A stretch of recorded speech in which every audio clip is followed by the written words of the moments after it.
চোর মমতার প্রিয় পাত্র শাহজাহান শেখ এই তদন্তকারী সংস্থার আধিকারিকদের উপরে ব্যাপকভাবে আক্রমণ করে এবং এই আক্রমণের ছবি ইতিমধ্যে আপনারা দেখেছেন যে কিভাবে কেন্দ্রীয় নিরাপত্তা রক্ষীদের উপরেও আক্রমণ, তাদের গাড়ি ভাঙচুর এবং 3 জন আধিকারিক গুরুতর আহত অবস্থায় প্রাইভেট হসপিটালে ভর্তি হয়ে আছেন। এটা আপনারা নিজেরা দেখেছেন এবং এই ঘটনার জন্য আমি প্রথমত দায়ী করব রাজ্যের মুখ্যমন্ত্রী মমতা ব্যানার্জিকে। আজকের এই ঘটনায় শেখ আলমগীর, যিনি youngest brother of Sheikh Shahjahan, Ziauddin, যিনি সরবেরিয়া আগারহাটি গ্রাম পঞ্চায়েতের প্রধান, এবং শেখ সিরাজউদ্দিন, এই ছবিগুলো আপনারা দেখুন। এরা হচ্ছে আজকের এই ঘটনায় প্রত্যক্ষভাবে এই কাজগুলো করেছে এবং তারা যাদেরকে ব্যবহার করেছে এদের মধ্যে অন্তত 150 জন রোহিঙ্গা ছিল। এই রোহিঙ্গাদের একটা বিরাট বসতি স্থাপন করেছেন শেখ শাহজাহানরা।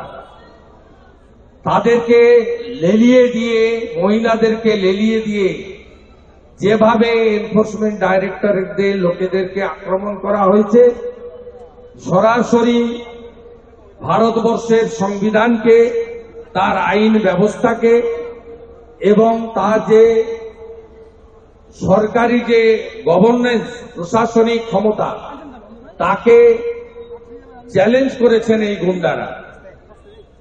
আমরা মনে করি যে পশ্চিমবাংলায় আইনের শাসন নেই এবং পশ্চিমবঙ্গে অবিলম্বে রাজ্যপালের উচিত কেন্দ্রীয় হস্তক্ষেপের জন্য সুপারিশ করা।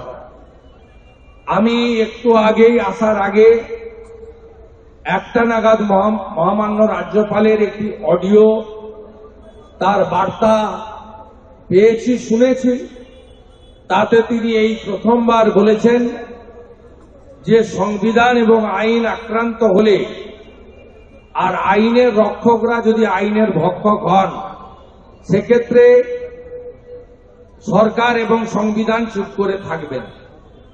আমি মহামান্য রাজ্যপাল মহোদয়কে বলবো, আপনি পঞ্চায়েত নির্বাচনের সময় অনেকগুলো এলাকায় যাওয়ার চেষ্টা করেছেন, সরকারকে সতর্ক করেছেন।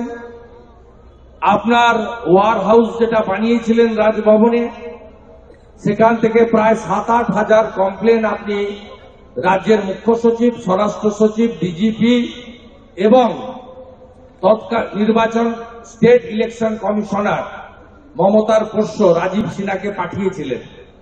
তার একটারও সমাধান হয়নি, মানুষ বিচার পায়নি।